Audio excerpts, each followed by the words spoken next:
My girlfriend rejected my proposal for not being dreamy enough, but when I discovered her real dream, I made sure it turned into a nightmare. I, 28 male, recently proposed to my girlfriend of 3 years, 26 female, and let's just say it didn't go the way I imagined. In fact, it went about as far from happily ever after as you can get without calling it a straight-up disaster. First, let me give you some context about us. We met 3 years ago at my old job. I was working in IT, the kind of guy who could fix your computer but wouldn't really chat much while doing it.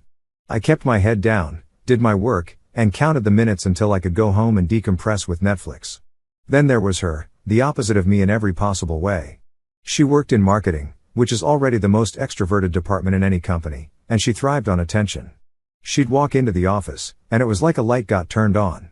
She could make the most mundane story sound hilarious, and she had this charisma that made everyone want to be around her. Normally, I wouldn't go for someone like that. I'm the laid-back, quiet, and focused type, and I don't like feeling like I'm in the spotlight. But there was something about her, this energy I couldn't ignore. We started talking during lunch breaks, which turned into inside jokes, which turned into me actually looking forward to going to work just to see her. I wasn't looking for a relationship at the time, but before I knew it, I was smitten. When I got an offer for a new job, I decided to shoot my shot. I figured if it went badly, I was leaving anyway, so no big deal. I asked her out, and to my surprise, she said yes. Our first date was at this quirky little Italian place, and I remember thinking, wow, she's even more amazing outside of work. She was funny, smart, and a great listener. Even though she loved being the center of attention, she also knew how to make me feel seen. After that, things moved fast. We officially became a couple within a few weeks, and it felt like everything just clicked. Sure, we had our differences. She loved going to parties and hosting get-togethers, while I was more of a stay-in-and-order takeout guy. She'd drag me to events, and I'd reluctantly go, but by the end of the night, I'd usually have a good time. She had this way of bringing me out of my shell, and I liked that about her. Over the years, we built a life together. We moved into a cozy apartment downtown, split chores, and found a rhythm that worked for us. She introduced me to her loud and loving family, and I showed her how to appreciate the quiet moments, like watching a movie at home or going for a hike. I'm not saying everything was perfect. We had our share of fights, mostly about our different social styles, but we always managed to find common ground. I honestly thought we were building something solid. For the last year, we'd been talking more seriously about the future, marriage, kids, the whole thing. She'd drop hints about how she wanted a fairy tale wedding, and we even went ring shopping together a few months ago. She tried on a few rings and told me what she liked, nothing too big, but not too small either. I made mental notes, trying to figure out what would make her happiest without completely draining my savings. By the time I decided to propose, I was convinced I had it all planned out. I'm not the flashy, grand gesture type, so I wanted something meaningful but not over the top. I planned a day full of her favorite things, brunch at her favorite cafe, a pottery class, she loves artsy stuff, and a sunset walk along the river. I thought it would be a perfect mix of romance and thoughtfulness. For dinner, I had booked a table at this little restaurant we both loved. It wasn't one of those over-the-top places, but it was perfect for us, or at least I thought it was. Cozy, intimate, warm lighting, and food so good it could make you rethink your whole life. I figured it'd be the ideal spot for what I had planned. The whole day had gone smoothly. She seemed genuinely happy, smiling, laughing, leaning into me during our walk by the river. Meanwhile, I was nervous on the inside, replaying my speech in my head and trying not to give away how many times I was discreetly patting my pocket to make sure the ring box hadn't vanished. When dessert arrived, I knew it was time. My heart was pounding so hard. I reached into my pocket, stood up, and got down on one knee. She looked up at me, eyes wide, and I smiled, trying to keep my voice steady. "I love you more than anything," I said, or something along those lines. I honestly don't even remember all of it because adrenaline had taken the wheel. "Will you marry me?" She didn't say anything. She just stared at me, her fork frozen halfway to her mouth. The whole restaurant seemed to fall into complete silence, or maybe that was just in my head. I expected a gasp, tears, maybe even her jumping up to hug me. Instead, her expression started to shift. It wasn't shock or joy. It was this awkward, almost uncomfortable look, like someone had just asked her to solve a math problem in front of the class. Her mouth opened, then closed, like she was searching for the right words but couldn't find them. Finally, after what felt like a lifetime of me kneeling there with every eye in the place on us, she spoke. I can't say yes to this." My heart dropped. At first, I thought I misheard her, like maybe she was caught off guard or overwhelmed. But no, she meant it. She started explaining right there at the table that this wasn't the proposal she'd always dreamed of. She said she wanted something more extravagant, something worthy of the moment. She mentioned wanting friends and family to be there, even a photographer to capture it all. Oh, and the ring, apparently, it wasn't what she deserved. Now, I'm not trying to say I got her some cheap ring from a clearance sale. I spent months saving for that ring, making sure it was exactly the style she said she liked. It wasn't the size of a pebble, but it also wasn't some giant rock you'd need a bodyguard to wear. It was a beautiful, meaningful ring, at least I thought so. I was stunned. Here I was, pouring my heart out, and all she could talk about was how the proposal and the ring didn't meet her expectations. She kept saying she loved me and wanted to marry me, but not like this. I didn't even know what to say. Somehow, I kept my composure because the last thing I was going to do was cause a scene over this. I stared at her for a second, letting her words sink in, then calmly closed the ring box and slipped it back into my pocket. "All right," I said, keeping my voice calm. "If this isn't what you want, that's okay. But let's be clear, I need us to be on the same page. Either we're in this together, or we're not." She blinked at me, caught off guard, and mumbled something about needing time to process. I wasn't about to beg, and I sure as hell wasn't going to start throwing out promises I wasn't sure I wanted to keep. But I added, almost as a test, "If the ring's the problem, I can get another one." "No problem." Her expression softened, and she gave me this smile, small, almost nervous, like she thought I just handed her a victory. She didn't say yes, but she didn't fight me on it either, which told me plenty. And let me tell you, in that moment, something in me shifted. I stayed calm on the outside, but inside, a little voice was telling me this isn't just about the ring. Something's not right here, and I wasn't about to ignore that. We went home that night, and she acted like everything was fine. But I couldn't shake this nagging feeling in my gut. The next morning, I woke up with this lingering heaviness. She was in the kitchen, humming like nothing happened. I, meanwhile, was sitting there trying to figure out what had just happened the night before. 3 years together, and she loved me enough to talk about marriage, but not enough to accept the proposal unless it came wrapped in glitter, gold, and a public performance. The ring was apparently not special enough. The moment not elaborate enough.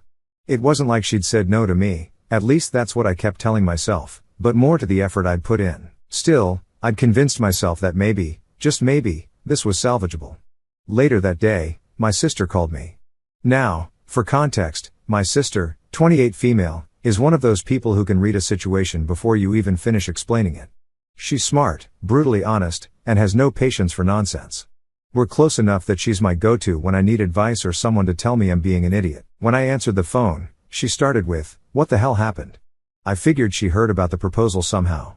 I sighed and gave her the Spark Notes version of the night, the whole proposal, the rejection, her reasons, and how I told my girlfriend I'd get her a better ring. My sister was quiet for a moment. Then, with the wisdom of someone who sees through everyone's crap, she said, "You're not really okay with this, are you?" It's not great, I admitted, but she said she still wants to marry me. She just wants things to be perfect. Perfect for her. My sister shot back, "Where does what you want fit into this? Did you even want a big, flashy proposal?" I hadn't even thought about that. Honestly, I didn't. That's not who I am. I thought I'd planned something meaningful for both of us. But here was my sister pointing out something that had been bugging me but that I didn't want to say out loud. Then she said something that affirmed my suspicion. "Are you sure that's all this is about? The ring? The proposal? Because I don't know. Something doesn't add up." "What do you mean?" I asked, just to have her elaborate more. "Look," she said, softening her tone, "I don't want to make you paranoid or anything, but girls don't usually react like that if they're madly in love and excited about spending their life with someone. I don't know. I get a weird vibe from her now. I know how this sounds. You're probably thinking, oh great, the sister doesn't like the girlfriend." But it wasn't like that. My sister had always been polite with her, even friendly. She'd never said a bad word about her until now. "What kind of vibe?" I asked, trying to stay calm. "Well," she said, hesitating a little, "I wasn't going to bring this up, but one of her friends messaged me the other day." "Wait, what?" "Yeah. Apparently, they had some falling out, and this friend, for whatever reason, decided to send me screenshots of their texts. I didn't want to jump to conclusions, but I think you should see them." My stomach sank. Screenshots? What could she have possibly said that her friend thought I needed to know? "Can you send them to me?" I asked. She hesitated again. "Are you sure? It's not great.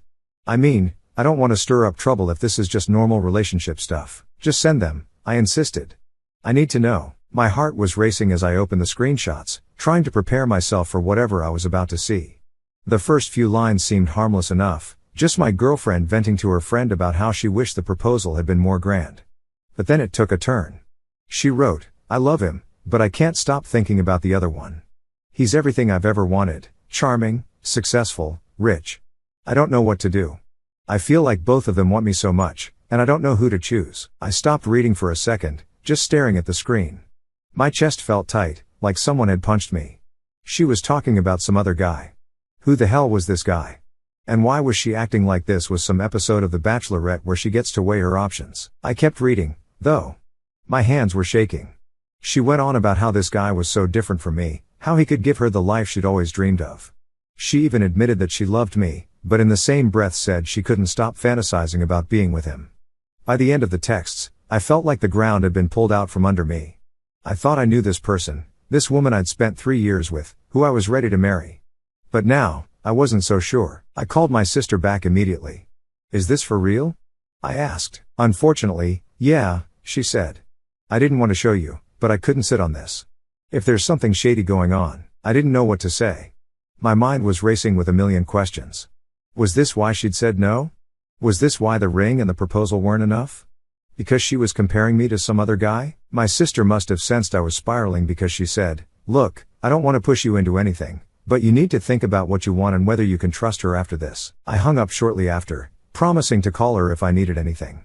Then I just sat there, trying to wrap my head around everything. The next morning, I kept thinking about her indecision, her vague hints about options, and this mysterious rich guy she couldn't stop thinking about. I wasn't going to play detective or overthink every interaction. That's just not my style. But I also wasn't about to sit on my hands and let her play me. She was sitting across from me at breakfast, scrolling her phone like nothing had happened. She'd laugh at whatever popped up on her feed and toss the occasional, "What's your plan for today?" Like we were just fine. I kept my answers short, calm. I didn't give her any reason to think something was brewing. The first thing I noticed was how secretive she'd become with her phone. Every time it buzzed, she'd glance at the screen and tilt it away. When she wasn't using it, she'd flip it face down on the table. It didn't take a genius to figure out something was up. I didn't ask. I didn't snoop. Instead, I started paying attention. Over the next couple of days, I saw patterns. She'd leave for errands that seemed to take longer than necessary. She dressed up more than usual, and her stories didn't always add up. One day, she claimed she'd been meeting a friend for lunch, but when I casually asked what she ate, she stammered and said, "Oh, pasta." Or maybe it was a salad. "Pasta or salad?" I repeated with a raised brow. "Both," she blurted, then quickly changed the subject. I didn't press further. There was no point in confronting her yet. I needed to know the truth, and I wasn't going to let my emotions cloud my judgment. That evening, my sister called. She had more to say about the screenshots her friend had sent. "Look," she said, "I know you're not the kind of guy who gets worked up over gossip, but this isn't just gossip. Her texts make it sound like she's seriously weighing her options between you and this other guy. You deserve better than this." And she was right. I did. I hung up and started thinking about how to approach the situation. Waiting for her to slip up wasn't going to cut it. I needed answers, and I needed them now. So, when she mentioned she had dinner plans with friends later that week, I didn't let on that I knew something was fishy. "Which friends?" I asked casually. "Katie and Sarah," she replied without missing a beat. "Where are you going?" "That new Italian place downtown," she said, her tone confident, too confident. "Sounds nice. What time are you meeting them?" 7, she said, barely looking up from her phone. I nodded and left it at that. That Friday, when she left for her dinner, I waited exactly 10 minutes before grabbing my jacket and heading out. I was a bit nervous but focused. At that point, I just wanted to see the real reason for her rejecting my proposal. I followed her car at a safe distance, making sure she didn't notice me. She drove straight past the Italian restaurant she'd mentioned and pulled into the parking lot of a high-end steakhouse across town. I parked a few spots away and watched as she stepped out of her car. She wasn't dressed like someone meeting girlfriends for dinner. She was wearing a tight black dress, heels that added at least 4 inches, and more makeup than I'd seen her wear in months. Then Sarah and Katie showed up, except they were a single tall dude. Yep, turns out her 2 friends were actually one guy. And not just any guy. This dude was tall, dressed like he stepped out from a magazine, and drove a car that probably cost more than my entire condo. He strolled up with the kind of confidence you'd expect from someone who's never had to check their bank balance, casually placed his hand on her lower back, and escorted her inside like they were auditioning for a rom-com. I sat there for a moment, letting the scene sink in. This wasn't a coincidence, and it sure as hell wasn't just a friendly dinner. I wanted to go inside and confront her in front of everyone, but I didn't want to make a scene in the restaurant. I needed to see how far this went. I wasn't jumping to conclusions without proof. I waited in the car, keeping an eye on the entrance. About an hour later, they came back out. They were laughing, leaning into each other in a way that made my stomach tighten. But I kept my cool. He walked her to her car, and I stood frozen, watching as he leaned in closer. My stomach tightened, every muscle in my body on edge. Then it happened, he kissed her. My chest burned. My fists clenched. But I stayed rooted in place, forcing myself to take in every second. As she got into her car, she laughed at something he said, like they didn't have a care in the world. Meanwhile, my world felt like it was tilting. But I refused to look away. I didn't follow her home. I already knew she'd walk in the door with some rehearsed story about how great it was to catch up with Katie and Sarah. She'd probably throw in some little detail about the restaurant to sell it. But as I drove back, my mind started piecing everything together. And that's when it hit me like a ton of bricks. The rejection during my proposal, the lack of enthusiasm, the comments about the ring, the "it's not what I dreamed of" excuse. It wasn't because of the proposal itself. It wasn't even about the ring. It was because she'd been comparing me to him all along. No matter what I did, no matter how much thought or effort I put in, it would never measure up to the fantasy she'd built around him. The dream proposal she wanted? It wasn't about fireworks, family, or elaborate gestures. It was about money, status, and showing the world that she'd made it. She wanted something that screamed, "Look what I have." And I wasn't that guy, not in her eyes. Anyway, by the time I pulled into the driveway, I felt that I'd been blind, thinking this was about me not doing enough.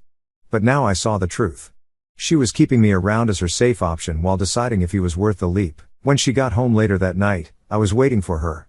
I tried to stay calm, composed, and ready. She walked in with that same smile she always used when she thought she had everyone fooled. "Hey," she said brightly, setting her bag down. "Dinner was great. Katie's got a hilarious story about her boss. I'll tell you later." I played along, wanting to see how far she'd go with the lies before I laid all my cards on the table. So I leaned back on the couch, one arm draped casually over the backrest, and nodded. "Sounds like fun. What did you order?" She paused for a split second, probably realizing she hadn't prepared for this level of detail. "Oh, I just had some pasta. You know, keeping it light." "Pasta, huh?" I said, raising an eyebrow. "From the steakhouse across town?" Her head snapped up so fast I almost laughed. "What?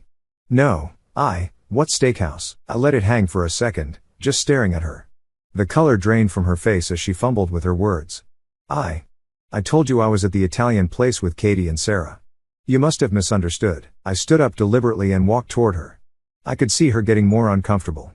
"See, here's the thing. I don't think I misunderstood. I think you lied. And I think Sarah and Katie didn't show up because they don't exist. Instead, it was one guy who drives a car that could pay off my student loans and still have enough left over for a European vacation." "Sound familiar?" Her jaw dropped. She stammered, How did I know?" I cut her off. "Because I was there. I followed you, and I saw everything, the dinner, the laughs, the hand on your back. You looked cozy." At this point, she looked like a deer in headlights. She opened her mouth to speak, but nothing came out. I folded my arms and waited. Finally, she managed to say, "It's not what you think." I let out a sharp laugh. "Oh, it's not? Then please, enlighten me. Tell me how going to a fancy steakhouse with a guy who looks like he belongs on Wall Street, while lying about being with your friends, isn't what it looks like." She tried to reach for my arm, but I stepped back. "Okay, yes, I had dinner with someone else," she admitted, "but it was just dinner. It's not like anything happened. We're just friends." My tone dripped with sarcasm. "You mean the kind of friends who require you to lie about your plans and kiss after having dinner?" She started to tear up, which might have worked on me in the past, but not now, not after everything I'd seen and read. "I didn't mean for it to get complicated," her voice cracking. I don't know what I'm doing. I'm so confused." I shook my head. "No, you know exactly what you're doing. You're shopping for an upgrade. That's what this is about, isn't it? You're keeping me on the hook while you see if this other guy. What's his name, by the way? Let's at least give him the dignity of a name." She flinched like I'd slapped her, but I wasn't letting up. "Fine, don't tell me. It doesn't matter. The point is, you've been lying to my face while trying to decide if I'm good enough for you. And you think I wouldn't notice? That I'm too stupid to put it all together?" "It's not like that," she said quickly, her voice rising. I love you. I do. But you're tempted, I finished for her, because he's rich and can buy you all the things you think you deserve. Meanwhile, I'm over here working my ass off to build a life with you, and it's not enough, is it? Her silence was all the answer I needed. Here's what really gets me, I said.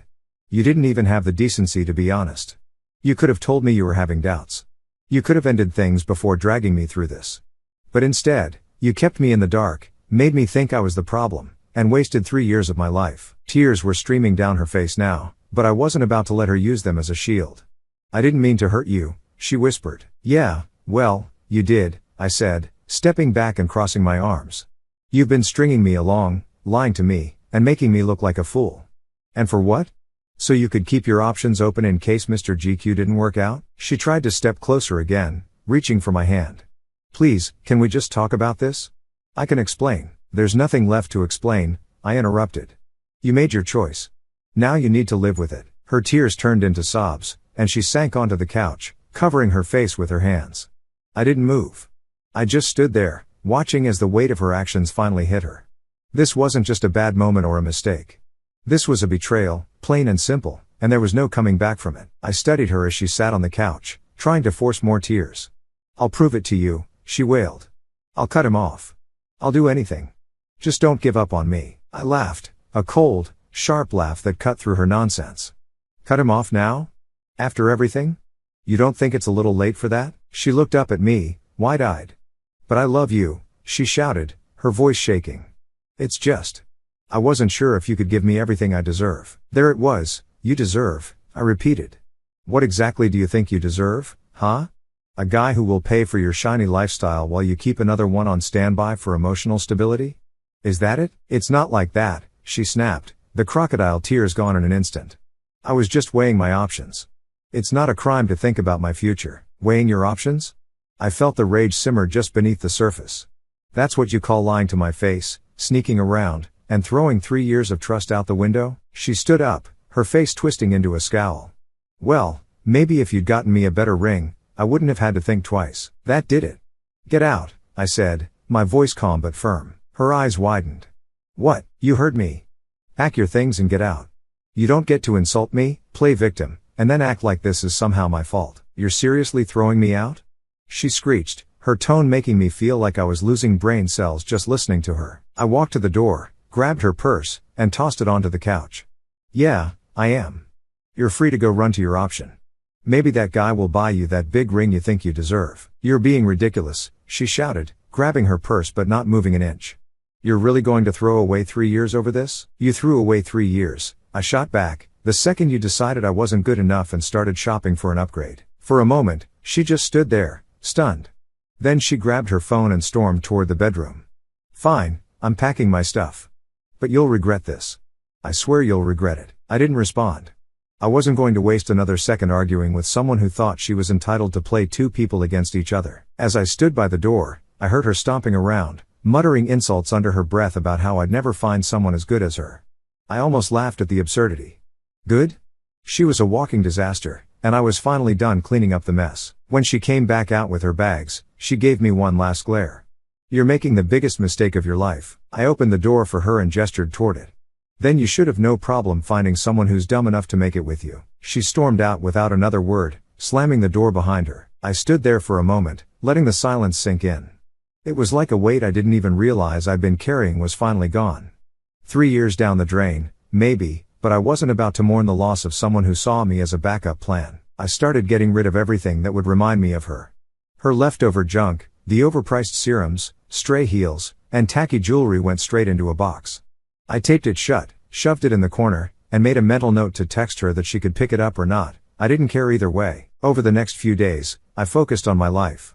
I didn't need distractions or pity parties. I just wanted to move forward. The fallout started soon after. Mutual friends began reaching out, curious about what had happened. Did you guys break up? Why? I kept it simple. Yeah, she made her choice, and I made mine. I wasn't about to dive into the messy details or turn it into gossip fodder.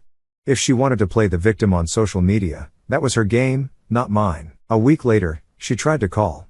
Her name popped up on my screen, but I didn't hesitate. I hit decline. A text followed. Can we please talk? I miss you. I didn't reply. What was there to say? She'd already shown me who she was, and I wasn't interested in the encore, but it didn't take long for karma to kick in. A mutual friend mentioned that the new guy, her supposed upgrade, wasn't interested in anything serious. Turns out, he'd been stringing her along, and the moment she walked out on me, he ghosted her. She tried to climb higher, but she fell flat on her face. When I heard that, I didn't feel angry or smug, just indifferent. Her choices had nothing to do with me anymore. She'd burned the bridge, and I wasn't about to rebuild it for her. The other day, a mutual friend asked if I'd start dating again. I shrugged. Not in a rush. When it happens, it happens. But I'm done settling. And I meant it. I walked away stronger, while she walked away with nothing. Now she's left with no choice but to deal with the mess she created. Do I know if she regrets what she did? Nope.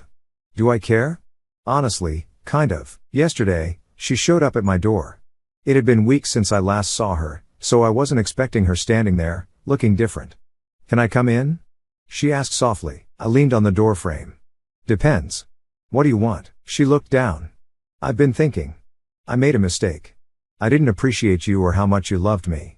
I thought I needed more, but nothing matters if I don't have someone who cares about me. And you always did. I crossed my arms. Yeah, you did mess up. She stepped closer.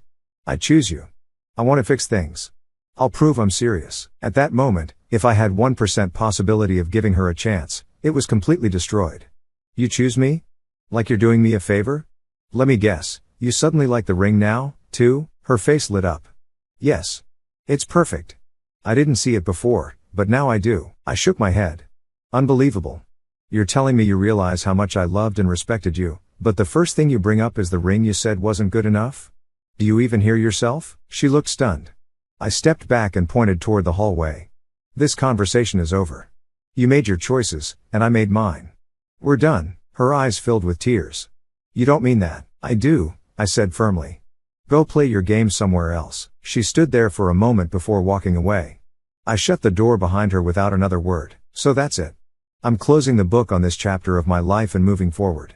If there's one thing I've learned from all this, it's that knowing your worth isn't just important, it's everything.